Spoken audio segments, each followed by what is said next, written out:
Bapa di dalam surga, kami bersyukur kembali kepada Engkau, karena hari ini Tuhan sudah menghantar kami memasuki tahun yang baru di dalam minggu yang kedua.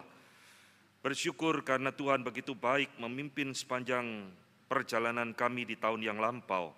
Dan kami hari ini mempersiapkan hati kami kembali untuk diisi oleh kebenaran firman-Mu. Tuhan, tolonglah kami untuk menjadi orang Kristen, anak-anak Tuhan yang mencintai firman di dalam hidup kami. Karena firman itulah yang kami perlukan menjadi penghiburan di dalam hidup kami, menjadi kekuatan di dalam iman kami. Kiranya Tuhan memimpin pemberitaan firman pada pagi ini, tatkala kami akan merenungkan ucapan bahagia yang pernah dikhotbahkan oleh Tuhan Yesus.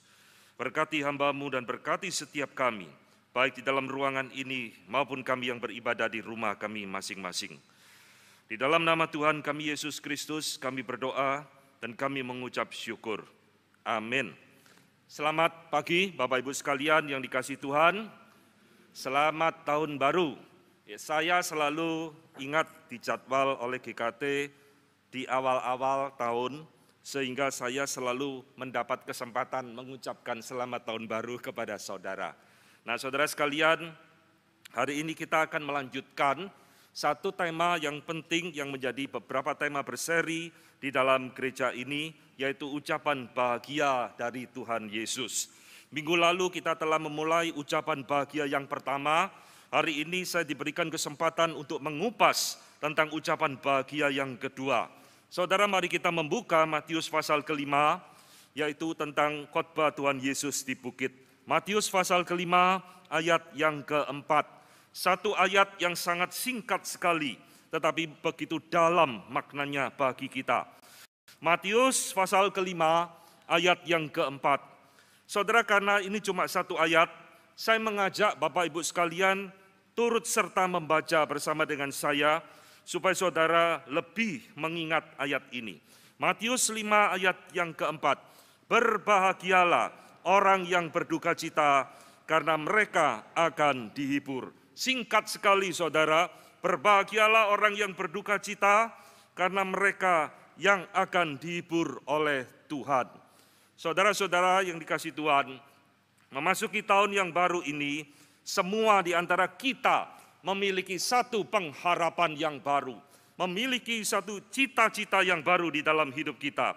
Dan salah satunya adalah manusia selalu ingin hidup lebih berbahagia di dalam memasuki tahun yang baru, memasuki usia yang baru.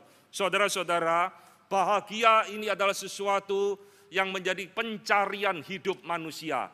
Baik filsafat di barat, diwakilkan Aristoteles, Plato, semua mendefinisikan tentang what is happiness, apa itu bahagia. Saudara-saudara, demikian juga di dalam dunia timur, mereka juga mencoba mendefinisikan tentang apa itu bahagia. Saudara, hari ini kalau saya tanya kepada saudara, apa sih arti daripada hidup yang berbahagia itu? Orang-orang filsafat di dalam aliran Epikurus dari dunia barat Yunani kuno mendefinisikan bahagia itu adalah absence of pain, tidak adanya penderitaan. Kalau saya tidak ada penderitaan, tidak ada pergumulan, tidak ada masalah, berarti saya sedang dalam keadaan yang bahagia. Di dalam filsafat timur, seringkali kita mengidentifikasikan, menyamakan bahagia itu dengan materi, dengan kekayaan, dengan kesuksesan, dan sebagainya. Saudara, itulah sebabnya manusia di dalam sepanjang sejarah selalu mendefinisikan dan mencari banyak kekayaan, banyak kesuksesan, kemasyhuran, dan sebagainya sebagai tanda saya sedang berbahagia. Nah, saudara yang dikasihi Tuhan, puji Tuhan, Tuhan Yesus di dalam perjanjian baru pernah memberikan kepada kita satu definisi tentang apa itu berbahagia. Kalau kita melihat di dalam Alkitab, saudara, Alkitab pun memberikan definisinya tentang apa sih itu artinya berbahagia. Dan di dalam Alkitab saudara akan menemukan semua definisi pengertian tentang bahagia tidak ada hubungannya dengan materi, Tidak ada hubungannya dengan kesuksesan. Tidak ada hubungannya dengan hal-hal yang bersifat kemasyhuran. Semua definisi tentang bahagia di dalam Alkitab bersangkut paut tentang relasi manusia dengan Allah. Kita ingat Mazmur pasal 1 dibuka dengan kalimat berbahagialah. Berbahagialah orang yang tidak berjalan menurut nasihat orang fasik, yang tidak berjalan di jalan orang berdosa, yang tidak duduk dalam kumpulan pencemooh, tetapi yang kesukaannya ialah Taurat Tuhan. Ini bahagia, saudara. Di dalam Mazmur 144 ayat 15, pemazmur juga mengatakan, berbahagialah bangsa yang demikian keadaannya. Berbahagialah bangsa yang Allahnya adalah Yehova. Lihat saudara, Alkitab memberikan definisi tentang apa itu berbahagia, bertolak belakang dengan apa yang diberikan oleh dunia ini. Maka hari ini kita bersyukur jikalau di dalam awal tahun 2023 ini kita memulai satu tema khotbah, merenungkan kembali tentang apa itu arti berbahagia. Minggu lalu kita telah belajar ucapan bahagia yang pertama. Sekarang kita akan merenungkan di dalam 8 ucapan bahagia Tuhan Yesus di atas khotbah di bukit. Kita akan merenungkan kalimat yang kedua. Berbahagialah mereka yang berduka cita, karena mereka akan dihiburkan. Seorang Puritan yang bernama Thomas Watson di dalam tafsirannya tentang khotbah di bukit ini, dia mengatakan 8 ucapan bahagia Tuhan Yesus ini mirip seperti tangga Yakub di dalam perjanjian lama. Satu jenjang, satu jenjang, satu jenjang, sampai 8 tingkat membawa kita semakin mendekat kepada Tuhan. Saudara-saudara, 8 ucapan bahagia ini tidak mungkin dimengerti oleh orang dunia. Bagi orang dunia ini sesuatu yang mustahil. Bagi orang dunia ini mungkin sesuatu omong kosong. Tetapi inilah saudara yang disebut sebagai kingdom ethics, etika kerajaan Allah. Inilah yang disebut dengan foundation of the righteous living, fondasi hidup yang benar di hadapan Allah. Hari ini saya ingin mengajak saudara merenungkan kalimat yang kedua ini. Apa sih itu berbahagia? Justru kalau kita sedang berduka cita. Paradoks sekali bukan? Orang dunia mengajarkan kalau mau bahagia pakai narkoba, kalau mau bahagia minum minuman keras, kalau mau bahagia hiduplah free sex dan sebagainya. Tapi Tuhan Yesus justru mengatakan kepada kita, kamu mau berbahagia, awali dengan berduka cita. Saudara-saudara, duka cita seperti apa yang dimaksudkan oleh Tuhan Yesus di dalam kalimat ini? Di dalam Alkitab ada 3 jenis duka cita. Saudara, hari ini saya akan membagikan apa yang dimaksud oleh Tuhan Yesus di dalam kalimat ini, memerintahkan kita supaya berduka cita. Di dalam Alkitab muncul duka cita yang pertama yang kita sebut sebagai natural mourn atau duka cita alamiah. Duka cita yang terjadi secara sehari-hari di dalam hidup kita. 3 tahun ini kita telah mengalami pandemi. Khususnya 2 tahun terakhir kita telah melihat bagaimana pandemi ini telah menimbulkan duka cita yang luar biasa di dalam hidup seluruh umat manusia di dunia ini. Bukan di Indonesia saja, di seluruh dunia pandemi ini membuat orang berduka cita. Berduka cita karena kita kehilangan orang yang kita kasihi. Berduka cita karena pandemi ini memporak-porandakan perekonomian dunia dan pekerjaan kita. Berduka cita karena kita selama beberapa tahun tidak bisa beribadah langsung di tempat ini, harus lewat Zoom atau YouTube. Saudara-saudara, inilah disebut dengan natural mourn, duka cita yang bersifat alami. Duka cita ini saudara, tidak mungkin bisa dihindari. Tidak ada orang hidup di dalam dunia ini dari lahir sampai mati ketawa terus.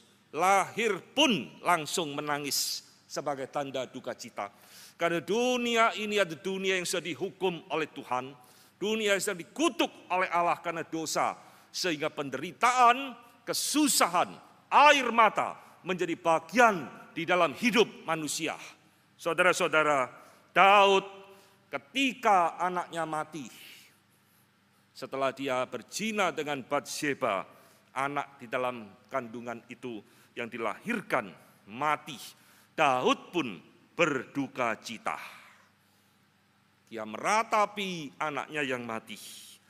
Bahkan saudara, satu-satunya ayat yang dicatat di dalam Alkitab, Yohanes 11 ayat 35, di situ mencatat satu kalimat yang singkat, dan Tuhan Yesus pun menangis.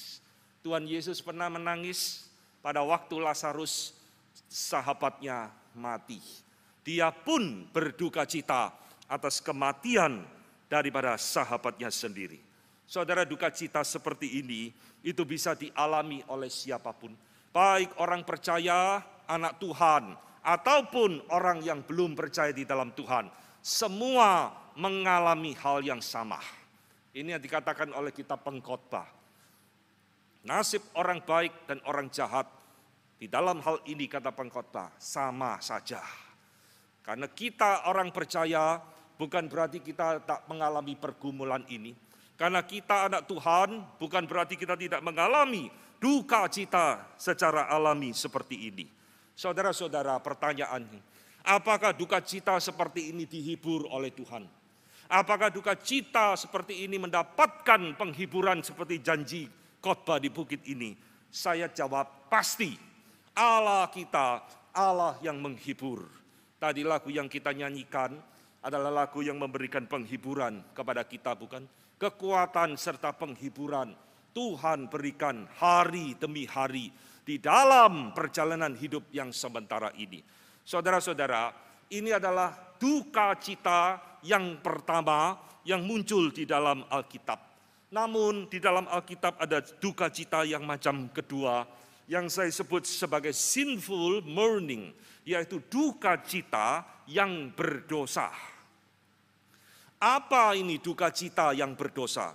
Saudara-saudara, Thomas Watson yang tadi saya kutip memberikan definisi tentang duka cita yang berdosa ini sebagai carnal mourning, duka cita kedagingan, dan dia memberikan definisi kedua sebagai diabolical mourning, duka cita yang bersifat satanik atau diabolos, yaitu iblis.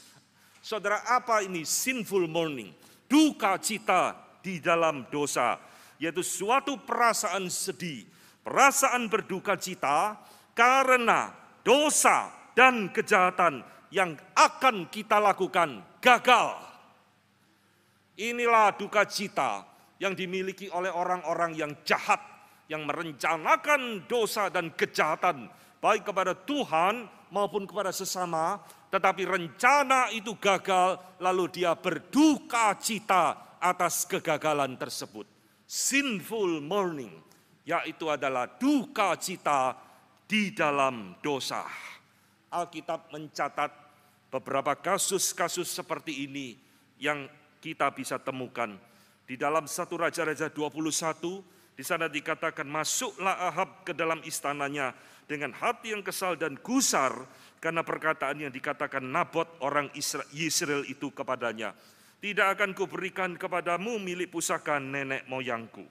Maka berbaringlah ia di tempat tidurnya dan menelungkupkan mukanya dan tidak mau makan. Saudara lihat, Ahab memiliki rencana untuk memiliki kebun anggur dari Nabot. Tetapi Nabot tidak mau menjualnya. Di dalam tradisi orang Yahudi, tanah pusaka tidak boleh dijual. Sesulit apapun perekonomian, tidak boleh dijual. Karena ini warisan pusaka dari Tuhan yang harus diwariskan dari generasi ke generasi. Lalu Nabot naksir kebun anggur tetangga. Mau dibeli tapi tidak diberikan. Lalu hatinya jengkel luar biasa. Saudara, ingin memiliki sesuatu milik orang lain, tetapi tidak mendapatkannya, membuat dia berduka cita di dalam dosa. Ini contoh bagaimana Alkitab memberikan definisi tentang sinful mourning, duka cita di dalam dosa. 2 Samuel 13 juga mencatat hal yang sama. Di situ anak Daud yang bernama Amnon bersedih karena tidak bisa memiliki Tamar adiknya. Ini satu bapak lain ibu, lalu Amnon jatuh cinta kepada adiknya sendiri. Dia pikir-pikir bagaimana saya bisa mendapatkan adik saya. Karena adiknya tidak pernah berpikir untuk mencintai kokonya sendiri. Tapi Amnon sudah terlanjur jatuh cinta kepada adiknya. Sampai akhirnya dia merencanakan sesuatu kejahatan. Karena hatinya begitu sedih, dia tidak bisa memiliki apa yang dia inginkan. Saudara, inilah sinful mourning, duka cita di dalam dosa. Maka hati-hatilah dengan keinginan kita. Memiliki rencana, memiliki keinginan berbuat jahat kepada orang lain itu sudah dosa. Terlebih lagi kita berduka cita karena apa yang kita rencanakan itu gagal. Saudara-saudara, ini dosa yang bisa terjadi di dalam hidup orang yang tidak percaya. Sekali lagi ini dosa yang juga bisa terjadi di dalam hidup kita, anak-anak Tuhan. Tidak ada anak Tuhan yang kebal terhadap dosa di dalam berduka di dalam dosa ini. Maka saudara, hati-hatilah dengan segala keinginan-keinginan kita. Hati-hati dengan rencana-rencana kita terhadap orang lain. Maka kalau kita tidak hati-hati, kita bisa jatuh ke dalam duka cita seperti ini. Apakah duka cita ini duka cita yang akan dihibur oleh Tuhan? Saya jawab tidak. Ini justru duka cita yang dibenci oleh Tuhan. Ini duka cita yang tidak diinginkan oleh Tuhan, khususnya bagi kita anak-anaknya. Dan Tuhan tidak akan memberikan penghiburan apapun terhadap duka cita seperti ini. Saudara, inilah yang Alkitab katakan tentang sinful mourning, duka cita di dalam dosa. Apakah ini yang dimaksudkan di dalam khotbah di bukit oleh Tuhan Yesus? Bukan. Saudara-saudara, meskipun saya percaya Tuhan menghibur kita di dalam contoh yang pertama, yaitu natural mourning, duka cita alami. Tuhan memberikan penghiburan kepada kita. Tetapi saya yakin bukan itu maksud daripada ucapan bahagia ini. Semua ucapan bahagia, dari yang pertama sampai yang ke-8, itu semua berkorelasi dengan hal-hal yang bersifat rohani, bukan jasmani. Maka inilah arti yang ketiga, Tuhan hanya akan menghibur kita ketika kita spiritual mourning, duka cita rohani. Saudara, arti yang ketiga inilah yang dimaksudkan oleh Tuhan Yesus. Apa itu duka cita rohani? Ini adalah duka cita yang muncul di dalam diri seorang anak Tuhan. Duka cita seperti ini tidak bisa dialami oleh orang-orang yang non-believers atau orang yang belum lahir baru. Duka cita ini hanya bisa dialami oleh orang percaya, anak-anak Tuhan, yaitu kesadaran akan keberdosaan diri kita di hadapan Allah. Ini duka cita yang kudus, ini duka cita yang suci. Maka disebut dengan istilah lain, the godly sorrow. Satu kesedihan, satu duka cita yang godly, yang saleh, yang ilahi di hadapan Tuhan.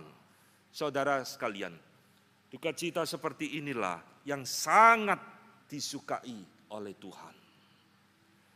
Duka cita seperti inilah yang dicari oleh Tuhan di dalam diri umat-Nya.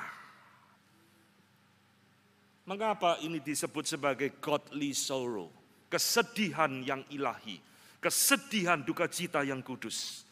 Karena duka cita seperti inilah saudara, yang membawa kita kembali kepada Tuhan.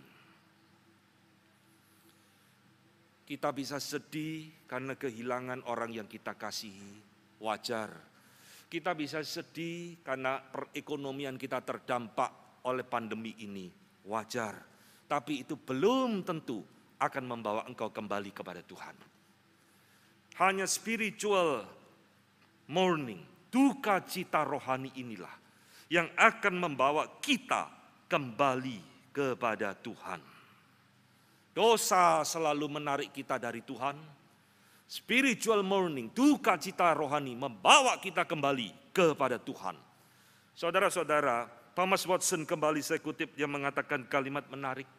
Weeping for sins is a sign for the new birth. Menangisi dosa itulah tanda orang yang sudah lahir baru. Pernahkah kita menangisi seperti ini, saudara? Orang percaya harus memiliki duka cita rohani seperti ini di dalam hidup kita. Jikalau kita hanya berduka karena kehilangan sesuatu di dalam dunia ini, kita belum masuk di dalam apa yang Tuhan Yesus maksudkan tentang duka cita rohani yang akan diberikan penghiburan oleh Tuhan. Ketika Tuhan Yesus berkata di dalam khotbah di bukit, berbahagialah orang yang berduka cita karena mereka akan dihibur. Inilah yang dimaksudkan oleh Tuhan Yesus. Tuhan Yesus bukan berbicara tentang duka cita yang bersifat natural, alami, tetapi Tuhan Yesus sedang berbicara tentang duka cita yang bersifat rohani.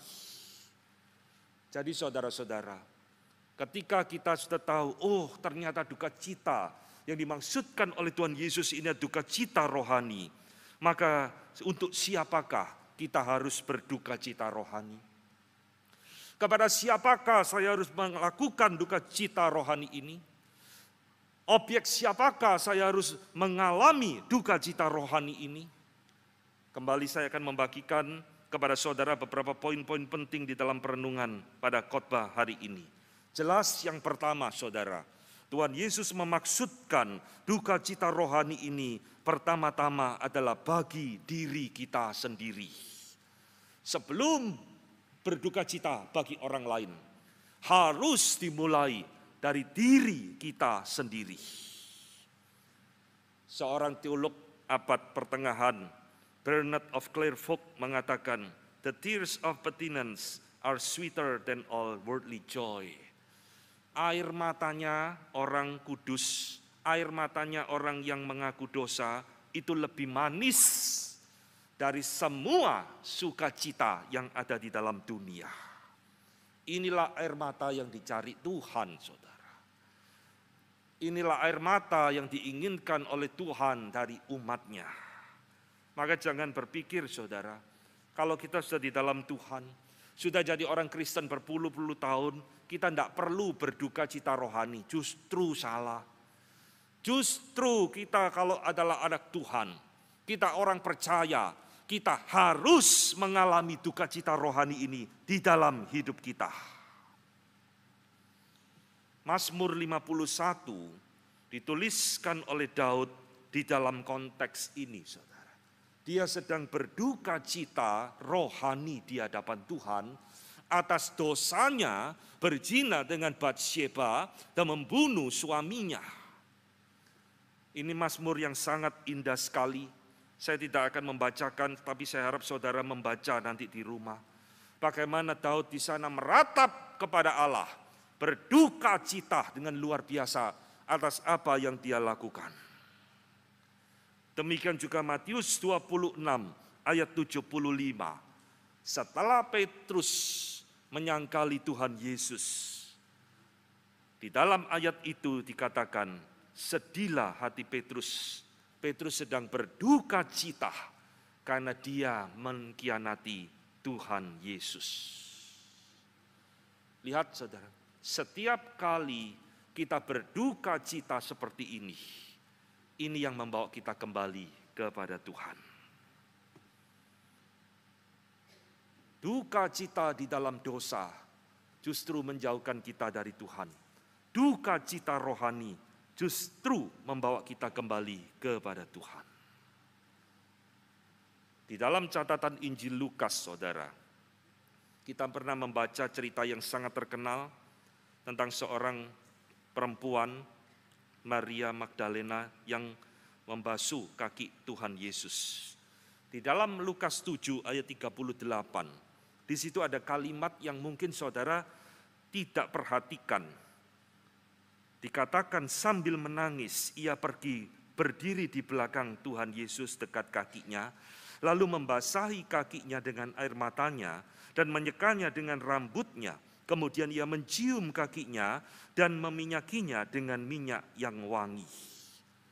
Saudara perhatikan, ketika dia mau membasuh kaki Tuhan Yesus, di situ kalimat yang menarik, ia pergi berdiri di belakang kaki Tuhan Yesus. Jadi bukan di depannya saudara, dia di belakangnya. Lalu dia mengurapi kaki Tuhan Yesus dengan rambut, menciumi kaki itu dan mengusapnya dengan minyak wangi. Pertanyaannya, kenapa kok dari belakang, kok tidak dari depan? Biasanya orang sujud kan dari depan, tapi kalimat ini baru juga saya sadari, oh ternyata dia pergi berdiri di belakang Tuhan Yesus, lalu sujud menyeka kaki Tuhan Yesus dari belakang. Kenapa? Jawaban satu-satunya, ini adalah tanda duka cita rohani. Dia sedang tidak layak untuk menghadap Tuhan Yesus. Dia sadar dia wanita yang kotor, yang tidak layak langsung menyeka Tuhan Yesus face to face. Maka dia dari belakang menyeka kaki Tuhan Yesus. Duka cita rohani, sesuatu duka cita yang diinginkan oleh Tuhan dari anak-anaknya. Inilah duka cita yang memurnikan jiwa kita.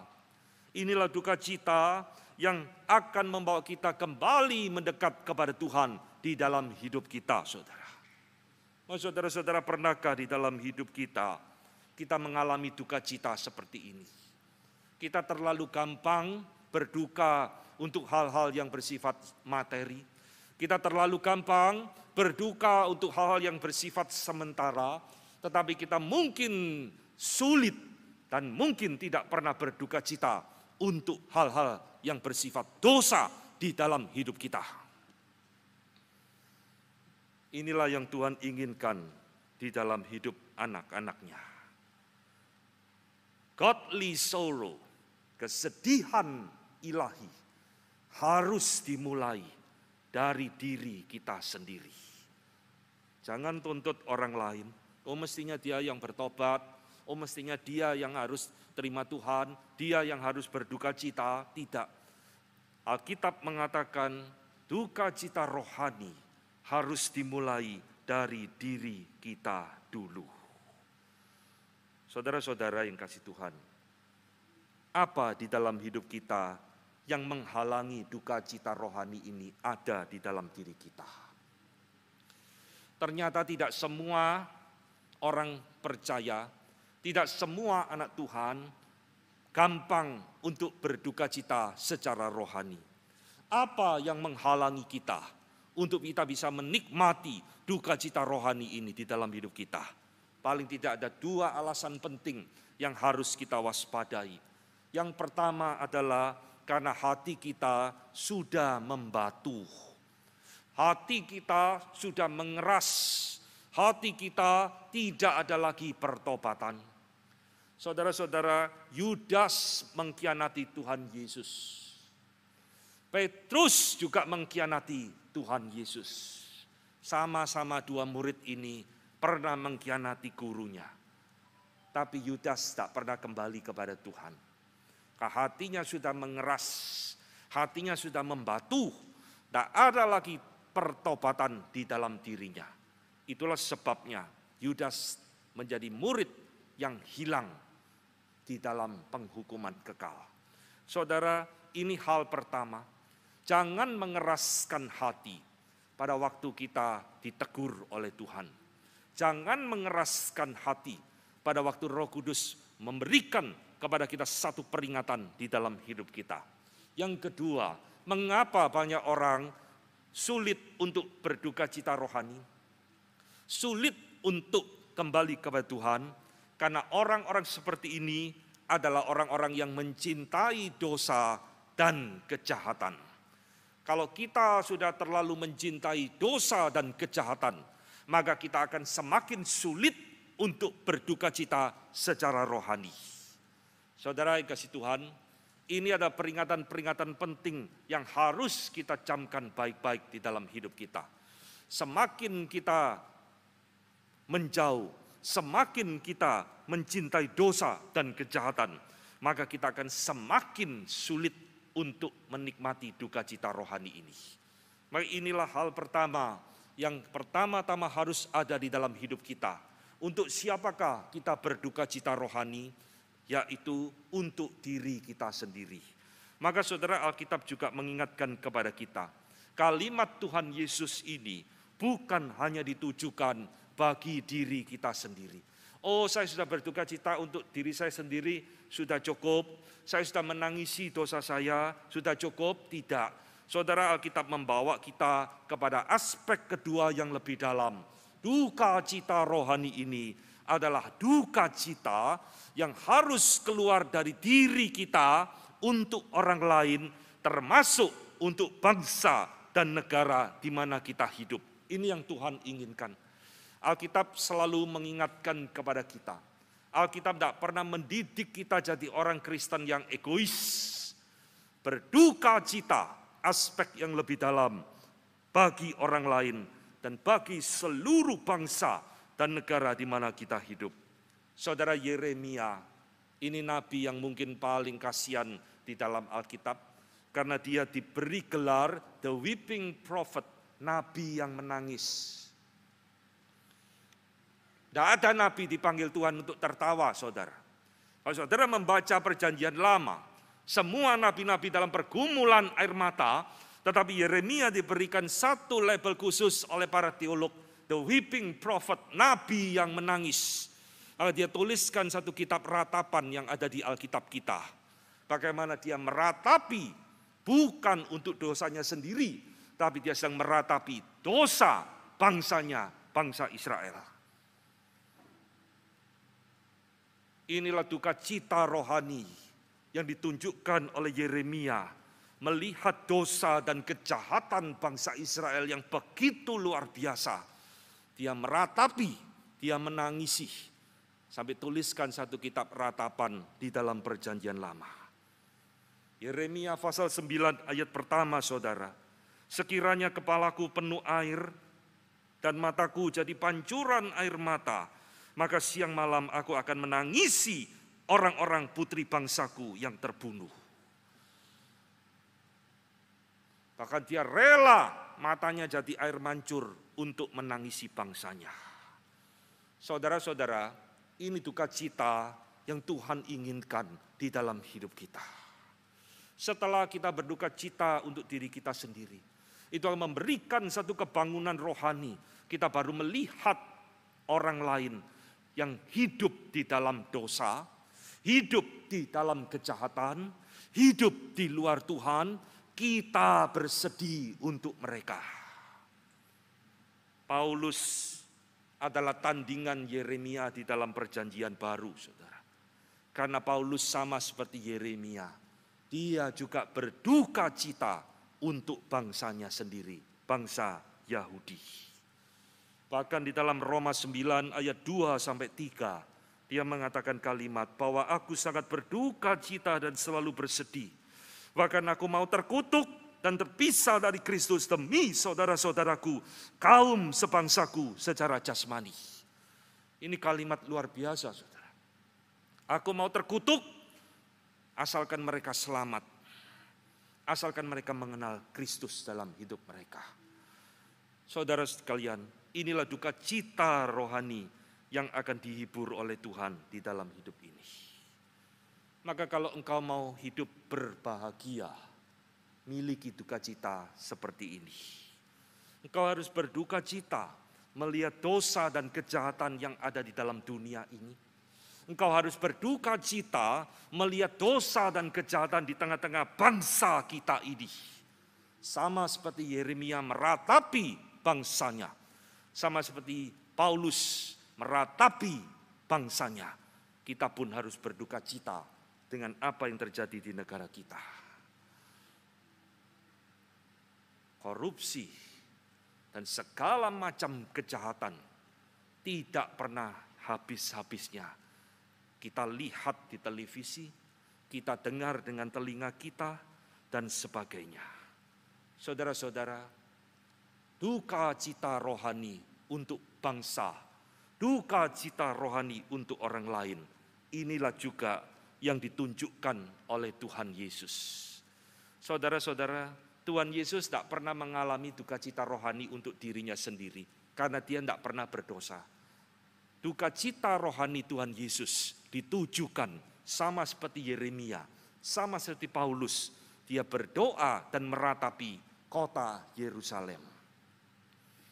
Ini yang dikatakan oleh Tuhan Yesus di dalam Matius 23 ayat 37. Yerusalem, Yerusalem, engkau yang membunuh nabi-nabi dan melempari dengan batu orang yang diutus kepadamu.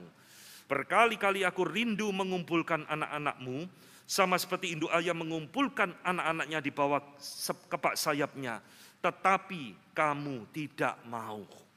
Saudara, Tuhan Yesus meratapi dan berduka cita untuk dosa dan kejahatan kota Yerusalem. Maukah saudara berduka cita bagi orang lain? Di dalam keluargamu, di dalam lingkunganmu hidup, mungkin ada orang yang belum mengenal Tuhan. Orang tuamu kah? Suamimu kah? Anak-anakmu kah? Menantumu kah? Mertuamu kah? Siapapun keponakanmu kah? Yang belum mengenal Tuhan. Pernahkah engkau berduka cita untuk mereka? Saudara-saudara, inilah rahasia kalau ingin bahagia di dalam hidup. Tuhan justru katakan, berduka citalah terlebih dahulu. Mazmur 119 ayat 136 kembali mengingatkan kepada kita, saudara. Air mataku berlinang seperti aliran air, karena orang-orang tidak berpegang kepada Taurat-Mu. Lihat, saudara. Alkitab dipenuhi duka cita seperti ini. Duka cita yang indah luar biasa. Duka cita yang diinginkan oleh Tuhan. Pemazmur mengatakan, air mataku berlinang seperti aliran air. Kenapa? Karena aku melihat banyak orang memberontak, tidak taat kepada Engkau, ya Tuhan. Jangan anggap remeh. Oh, enggak apa-apa, enggak kenal Tuhan, biarkan. Itu kan keputusan pribadi. Kau lihat di dalam keluargamu orang-orang seperti ini, jangan anggap remeh. Kau harus mulai mengerti maksud dari ayat ini. Tuhan menginginkan kita berduka cita untuk mereka, lalu memberitakan kabar baik kepada mereka. Saudara, inilah duka cita kedua yang Tuhan inginkan ketika kita berduka cita rohani. Maka yang ketiga, saudara, duka cita ini harus ditujukan untuk siapa? Selain untuk diri sendiri, selain untuk orang lain dan bangsa kita, maka yang ketiga, duka cita ini harus kita tujukan bagi gereja Tuhan. Ini satu poin yang mungkin saudara heran. Kenapa gereja harus menerima duka cita kita? Saudara-saudara, gereja harus menerima duka cita rohani dari kita. Sebab di muka bumi ini, banyak gereja Tuhan yang mengalami penganiayaan. Kita masih bisa beribadah dengan bebas. Meskipun terhalang COVID, masih ada YouTube. Tapi banyak gereja di berbagai tempat di penjuru dunia ini, selama-lamanya, mau ada COVID, tidak ada COVID, sangat sulit untuk beribadah. Sangat sulit untuk membaca Alkitab. Sangat sulit untuk bertemu bersama-sama menyanyi. Saudara-saudara, mereka harus kita berduka cita bagi mereka. Meminta belas kasihan Tuhan, supaya Tuhan memberikan kepada mereka kelepasan, memberikan kepada mereka kebebasan, memberikan kepada mereka keleluasaan, sama seperti kita untuk beribadah kepada Tuhan. Pernahkah kita mengingat saudara-saudara seiman kita di tempat-tempat seperti ini, kita berduka cita untuk mereka? Kita terlalu egois, kita terlalu selfish. Yang penting saya pokok bisa beribadah, saya tidak mikiri yang lain. Tidak, saudara. duka cita rohani adalah bagi gereja Tuhan di seluruh muka bumi. Duka cita rohani bagi gereja Tuhan, bagi saya bukan hanya ditujukan bagi gereja yang mengalami penganiayaan. Bahkan gereja yang tidak mengalami penganiayaan pun, bagi saya harus kita berduka cita. Sebab sekarang ini banyak gereja sudah tidak memberitakan kebenaran firman Tuhan yang sejati. Banyak gereja sudah tidak sadar terjebak kepada moralisme agama semata-mata. Yang penting jemaat saya baik-baik, keluarganya tidak ada masalah, pekerjaannya lancar, bukan pembunuh, bukan pencuri, bukan pezina, bukan pemabuk, semuanya baik-baik, sudah cukup? Tidak. Saudara-saudara, ini yang disebut ajaran moralisme yang pelan-pelan tapi pasti sekarang ini sudah masuk di dalam banyak gereja, khususnya di Indonesia. Baik gereja Injili, gereja non-Injili, gereja Mandarin atau bukan, ini adalah wabah penyakit yang harus kita waspadai. Saudara, gereja seperti ini sudah tidak suka berkhotbah doktrin, tidak suka berkhotbah pengajaran, lebih baik berkhotbah yang praktis-praktis saja. Saudara-saudara, hati-hati dengan hal-hal seperti ini. Itulah sebabnya saya terus kemana-mana mengingatkan, Tuhan mengirim saya berkhotbah, saya selalu mengingatkan poin ini. Gereja ada tempat di mana firman Tuhan harus diberitakan.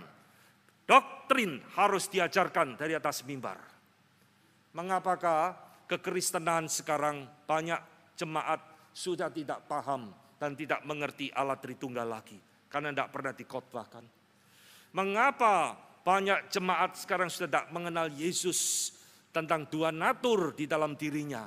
Yang dikenal cuma Yesus menyembuhkan, Yesus membuat mujizat, karena khotbah tentang Kristus sudah tidak pernah dikhotbahkan lagi dari gereja. Mengapa banyak jemaat sekarang sudah tidak mengerti doktrin keselamatan yang paling esensial, pembenaran karena iman? Karena ini pun tidak pernah muncul dari atas mimbar. Semua yang ditawarkan, yang dikhotbahkan, tema-tema praktis yang menyenangkan telinga. Saudara-saudara, inilah duka citaku di dalam pelayanan sepanjang 20 tahun lebih.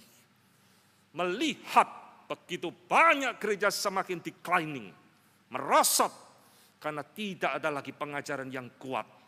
Dan saudara jangan kaget, jangan heran, banyak pemuda-pemuda sekarang juga sudah tidak mengerti kekristenan dengan utuh dan kuat fondasinya. Karena sudah tidak pernah diajarkan, tidak pernah mendengar doctrinal preaching, khotbah pengajaran yang fundamental dari mimbar gereja. Ini hal serius, inilah duka cita bagi setiap hamba Tuhan seperti saya. Saya tidak melarang kita berkhotbah hal yang praktis-praktis, tapi kekristenan bukan itu tok. Jika saudara gereja membuang doktrin dari atas mimbar, maka kekristenan tidak ada bedanya dengan agama-agama di dalam dunia ini. Karena agama lain juga mengajarkan kebaikan kok. Agama lain juga mengajarkan kerukunan suami istri kok. Lalu apa uniknya kekristenan? Maka saudara-saudara, inilah duka cita yang harus ada di dalam diri kita.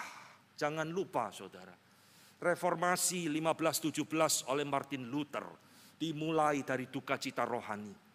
Martin Luther melihat gereja waktu itu sudah kacau balau luar biasa. Gereja pada waktu itu berada pada titik nadir yang paling rendah. Dia berduka cita untuk gereja, maka reformasi terjadi. Inilah duka cita kita saudara. Hamba Tuhan dan majelis, kau harus punya duka cita seperti ini. Barulah gereja akan mengalami revival, kebangunan. Saudara-saudara dikasih Tuhan, apakah motivasi kita berduka cita rohani seperti ini? Berduka cita untuk diri sendiri, berduka cita untuk orang lain, berduka cita untuk gereja Tuhan, Apa yang mendasarinya? Apa yang jadi motivasi kita? Supaya kita dilihat rohani, tidak. Motivasi daripada duka cita rohani, the godly sorrow, adalah hati yang mencintai dan mengasihi Tuhan. Kalau kita memiliki hati yang mengasihi Tuhan, hati yang mencintai Tuhan, ini tidak akan bisa dibendung lagi. Ini tidak bisa ditahan lagi. Kita pasti akan memiliki duka cita rohani di hadapan Tuhan. Thomas Watson, hari ini banyak saya kutip, saudara. Dia mengatakan, true mourning begin with the love of God and ends in the hatred of sins. Duka cita yang sejati dimulai dengan cinta kepada Tuhan dan diakhiri dengan kebencian terhadap dosa dan kejahatan. Adakah hati kita mengasihi Tuhan? Adakah hati kita mencintai Tuhan? Kalau ada, pasti saudara akan mengalami ini. Saul, Yudas adalah contoh duka cita rohani yang palsu yang pernah dicatat di dalam Alkitab. Yudas bersedih bukan karena cinta Tuhan, tapi dia cuma putus asa. Saul kelihatannya bersedih dan berduka, bukan karena dia cinta Tuhan atau bertobat, tapi karena dia malu dilihat oleh anak buahnya.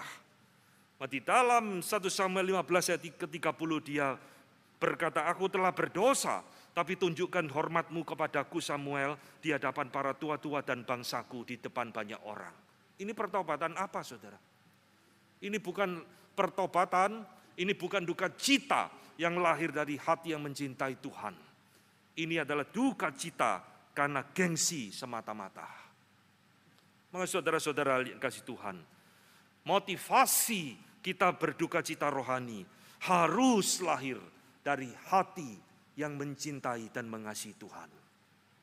Sampai kapankah ini kita lakukan di dalam hidup kita? Kapankah kita harus berduka cita rohani? Jawabannya adalah setiap hari. Bukan seminggu sekali, bukan setahun sekali. Tuhan menginginkan kita berduka cita rohani ini setiap hari di dalam hidup kita. Dan inilah janji Tuhan kepada kita di dalam ucapan bahagia. Mereka akan dihibur. Saudara-saudara, di dalam dunia yang berdosa ini, rasanya kita sulit menemukan penghiburan yang sejati, bukan? Tetapi ayat ini, ucapan bahagia ini, sungguh menjadi sesuatu penghiburan di dalam hidup kita. Karena Paulus sendiri berkata di dalam 2 Korintus 1 ayat 3, Allah adalah sumber segala penghiburan bagi kita. Lihat saudara, Paulus ada contoh di mana dia sedang berduka cita rohani di dalam pelayanannya. Tetapi di dalam ayat itu dia berkata, Allah adalah sumber segala penghiburan. Bagaimana sih Tuhan akan menghibur kita, saudara? Tuhan, kalau saya berduka cita rohani seperti yang Engkau inginkan ini, bagaimana Engkau akan menghibur aku di dalam hatiku, di dalam hidupku ini? Saya akan memberikan 4 hal. Cara Tuhan menghibur umatnya ketika kita berduka cita rohani. Pertama, Tuhan akan memakai Roh Kudus yang ada di dalam diri kita menjadi penghibur bagi kita. Baik secara langsung maupun tidak langsung. Langsung di dalam hati kita, atau Roh Kudus akan memakai segala sarana lain di dalam poin yang akan saya jelaskan. Saudara, Tuhan Yesus tahu, saudara, sebelum dia pergi meninggalkan murid-muridnya, dia sudah memberikan janji, aku akan mengutus roh penghibur kepada engkau, the comforter. Kenapa Tuhan Yesus janji ini? Nah, Tuhan Yesus tahu murid-muridnya akan banyak mengalami kesulitan, duka cita rohani di dalam perjalanan mereka. Maka janji inilah yang boleh kita pegang di dalam hidup kita. Jikalau kita adalah anak Tuhan, Jikalau kita orang percaya yang sungguh-sungguh di dalam Tuhan, Roh Kudus ada di dalam diri kita, Dia yang akan menjadi penghibur bagi kita yang pertama-tama. Penghiburan orang percaya tidak dicari di nightclub, tidak dicari di bar, tidak dicari di benda-benda yang terlarang, tetapi mencari penghiburan dari Roh Kudus yang dimateraikan di dalam hidup kita. Saudara-saudara, kita ini sebenarnya sudah diperlengkapi oleh Tuhan dengan luar biasa. Ada Roh Kudus, Roh penghibur yang menyertai kita terus setiap saat 24 jam kali 7 hari, saudara. Di dalam sepanjang perjalanan hidup kita. Yang menghibur, menguatkan tatkala kita mengalami duka cita rohani di dalam diri kita. Maka ingatlah prinsip ini, cari Roh Kudus, minta Dia menghibur di dalam diri kita. Kedua, bagaimana Allah menghibur kita tatkala kita mengalami duka cita rohani. Kedua, Tuhan akan memakai firman-Nya. Saudara-saudara, Roh Kudus bisa menghibur kita langsung dalam hati kita. Roh Kudus juga bisa menghibur kita memakai firman di dalam hidup kita.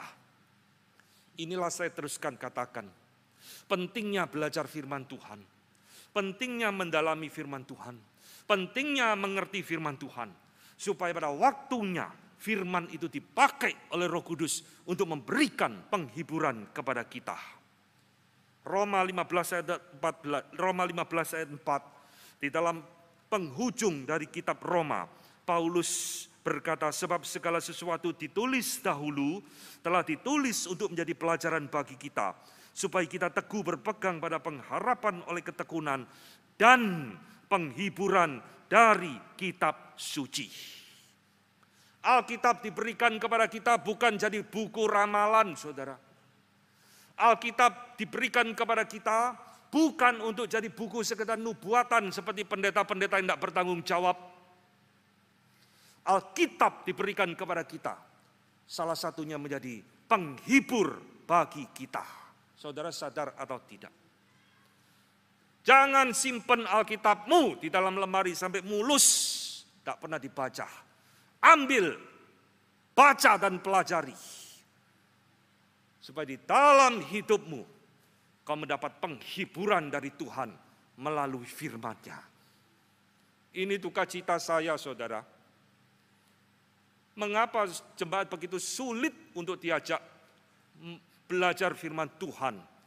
Setiap kali ada pembinaan yang ikut terlalu sedikit.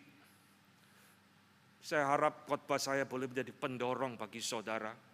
Jika di gereja ini ada pembinaan apapun, saudara harus ikuti supaya saudara bertumbuh dan tidak jadi bayi rohani di dalam sepanjang hidupmu. Karena Alkitab diberikan menjadi penghiburan bagi kita tatkala kita mengalami duka cita rohani di dalam diri kita. Semakin kita rajin belajar Alkitab, semakin kita mengerti firman Tuhan, penghiburan Tuhan akan semakin besar di dalam hidup kita. Ini rumus tidak bisa dibantah, saudara. Semakin saudara tidak mengerti firman, maka penghiburan Tuhan juga semakin kecil atau bahkan tidak ada sama sekali di dalam hidupmu. Saudara-saudara, Tuhan memakai Roh Kudus. Tuhan memakai firman-Nya.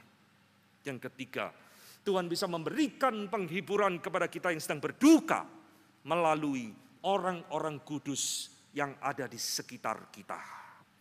Saudara-saudara, inilah yang dikatakan di dalam Yesaya 40 ayat 1. Hiburkanlah, hiburkanlah umatku, kata firman Tuhan. Nabi-nabi diutus oleh Tuhan untuk memberitakan penghukuman kepada bangsa Israel. Tetapi setelah mereka bertobat, mereka berduka cita rohani. Kalimat ini muncul. Tuhan perintahkan kepada Yesaya, comfort ye my people. Hiburkanlah, hiburkanlah umatku. Allah kita adalah Allah yang juga menghibur umatnya. Tatkala di situ ada duka cita rohani yang sejati. Saudara-saudara, Tuhan bisa mengirim orang-orang kudus, the saints, yang ada di dalam hidup kita, di sekitar kita, untuk menghibur engkau tatkala engkau berduka cita rohani. Mungkin itu hamba Tuhan, mungkin itu penatua yang rohani, atau bahkan mungkin Tuhan bisa memakai engkau untuk menjadi penghiburan bagi engkau yang berduka. Itu bisa istrimu, itu bisa suamimu, itu bisa siapapun yang diutus oleh Tuhan untuk menghibur engkau di dalam kesusahan duka cita rohani yang sedang engkau hadapi. Dan yang keempat, saya tidak cukup dihibur Roh Kudus, dihibur firman Tuhan, dihibur orang lain. Kalau saudara tidak puas dengan penghiburan Tuhan yang 3 macam ini, masih ada satu, Tuhan akan menghibur kita nanti secara tuntas di dalam kekekalan. Saudara-saudara, ini yang Tuhan janjikan bukan di dalam kitab Wahyu. Tidak ada lagi air mata, tidak ada lagi duka cita, tidak ada lagi kesedihan. Penghiburan di dalam dunia masih terus bisa up and down. Kita masih bisa berduka, dihibur naik lagi, mengalami duka cita turun lagi. Terus, tetapi nanti sampai di dalam kekekalan, penghiburan Tuhan yang paling tuntas diberikan kepada orang-orang yang berduka cita rohani. Saudara, inilah 4 cara yang Tuhan akan pakai di dalam sepanjang perjalanan hidup kita, jikalau kita mau berduka cita rohani. Inilah penghiburan dari Tuhan kepada kita. Maka pertanyaan terakhir adalah, saudara, maukah engkau hidup berbahagia di hadapan Tuhan? Mau tidak? Mau?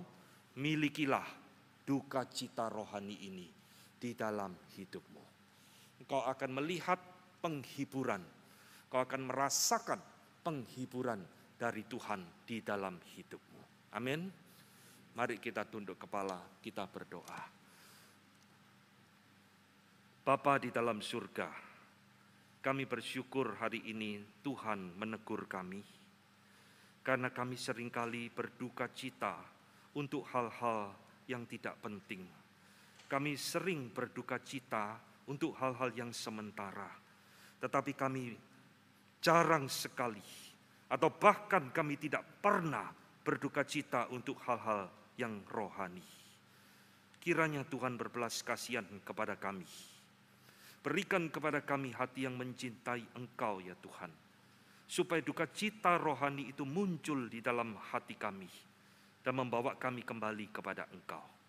Berikan kepada kami hati yang mengasihi orang lain, hati yang berduka cita bagi mereka yang belum mengenal Tuhan, dan berduka cita bagi gereja dimanapun kami berada. Kami berdoa biarlah Tuhan jadikan firman-Mu ini sumber bahagia di dalam hidup kami. Di dalam nama Tuhan kami Yesus Kristus, kami berdoa dan mengucap syukur. Amin.